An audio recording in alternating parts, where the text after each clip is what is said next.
أم يقولون افتراه قل فأتوا بعشر سور مثله مفتريات وادعوا من استطعتم من دون الله إن كنتم صادقين۔ کیا کفار کہتے ہیں کہ محمد نے اس قرآن کو گھڑ لیا ہے؟ آپ کہہ دیجئے کہ تم اس جیسی 10 گھڑی ہوئی صورتیں لا کر دکھلا دو، اور اگر تم سچے ہو تو اللہ کے سوا جسے بلا سکتے ہو بلا لو۔ جب کفار مکہ نے وحی الہی کا انکار کر دیا اور رسول اللہ صلی اللہ علیہ وسلم پر اتہام دھرا کہ قرآن ان کا کلام ہے، اللہ کا نہیں، تو اللہ نے چیلنج کر دیا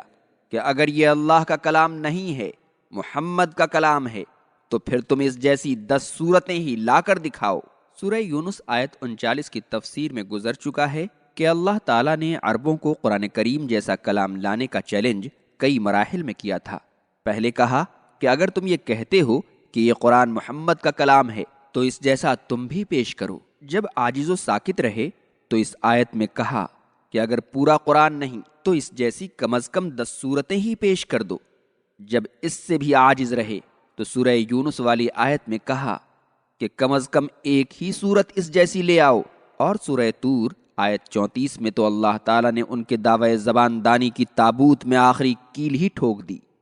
جب کہا کہ اگر تم سچے ہو تو قرآن جیسی ایک بات بھی لا دو، تو عربوں کے تمام فصحاء و بلغاء اور ادباء و شعراء پر گنگ تاری رہی، اور آج تک کوئی اس چیلنج کا جواب نہ دے سکا۔ اسی لیے اللہ تعالیٰ نے آیت 14 میں فرمایا کہ مسلمانوں،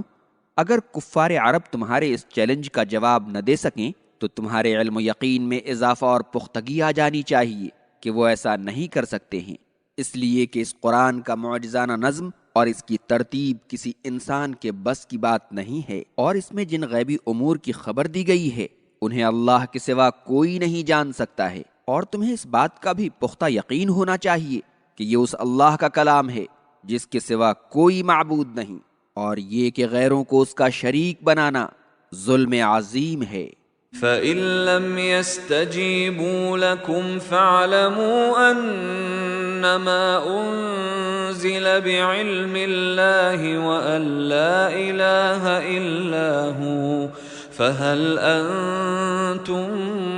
مُّسْلِمُونَ۔ پس اے مومنو، اگر وہ لوگ تمہارا مطالبہ پورا نہ کر سکیں تو ان سے کہہ دو کہ اب تو یقین کر لو کہ یہ قرآن اللہ کا علم لے کر اترا ہے، اور یہ کہ اس کے سوا کوئی معبود نہیں ہے، تو کیا اب تم مسلمان ہو جاؤ گے؟ من كان يريد الحياة الدنيا وزينتها نوف إليهم أعمالهم فيها وهم فيها لا يبخسون۔ جو شخص دنیا کی زندگی اور اس کی خوش رنگیاں چاہتا ہے تو ہم دنیا ہی میں اس کے اعمال کا پورا بدلہ دیتے ہیں، اور اس میں ان کے ساتھ کوئی کمی نہیں کی جاتی ہے۔ چونکہ کفار قریش کا عناد اور ان کی سرکشی کا سب سے بڑا سبب دنیاوی زندگی کا عیش و آرام اور ریاست و قیادت کی خواہش تھی، اسی لیے اللہ تعالیٰ نے آئندہ آیتوں میں دنیاوی فائدوں کی حقارت اور ان لوگوں کا انجام بیان کیا ہے جو صرف انہی کے طالب ہوتے ہیں۔ اللہ تعالیٰ نے فرمایا کہ اعمال صالحہ کے بدلے میں جس کا مطمح نظر صرف دنیا کی زندگی اور اس کا عیش و آرام اور ٹھاٹ باٹ ہوتا ہے، تو اللہ اسے ان اعمال کا بدلہ اس کی نیت کے مطابق دیتا ہے، اس میں کوئی کمی نہیں ہوتی ہے، لیکن آخرت میں انہیں ان اعمال صالحہ کا کوئی اچھا بدلہ نہیں ملے گا، بلکہ نفاق اور ریاکاری کی وجہ سے جہنم میں ڈال دیے جائیں گے۔ قرآن کریم نے اس مضمون کو سورۃ الاسراء آیات 18، 19، 20 میں اور سورۃ الشورى آیت 20 میں بھی بیان کیا ہے کہ جو آدمی نیک کاموں کے ذریعے دنیاوی فائدوں کا طلبگار ہوتا ہے، اللہ اسے اس کی نیت کے مطابق اس کا بدلہ دنیا میں چکا دیتا ہے، لیکن آخرت میں اس کا ٹھکانہ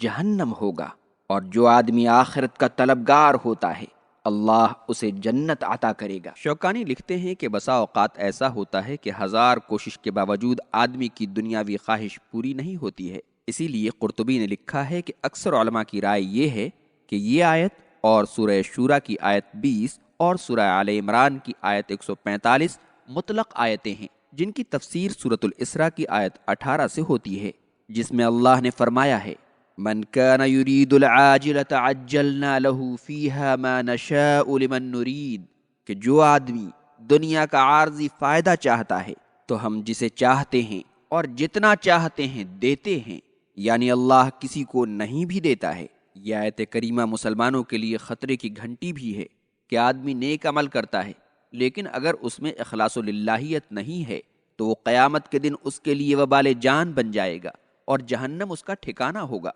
امام مسلم نے ابو ہریرہ رضی اللہ عنہ سے روایت کی ہے کہ روز قیامت جب حساب شروع ہوگا تو اللہ تعالیٰ سب سے پہلے ایک ایسے آدمی کو بلائے گا جو بظاہر اللہ کی راہ میں جہاد کرتے ہوئے قتل ہوا تھا۔ اس سے پوچھے گا کہ تو نے کیا عمل کیا تھا؟ تو وہ کہے گا کہ اے اللہ، میں نے تیری راہ میں جہاد کیا یہاں تک کہ قتل کر دیا گیا۔ تو اللہ تعالیٰ کہے گا کہ تو نے جہاد اس لیے کیا تھا کہ لوگ تجھے مجاہد کہیں، سو یہ بدلہ تجھے دنیا میں مل گیا،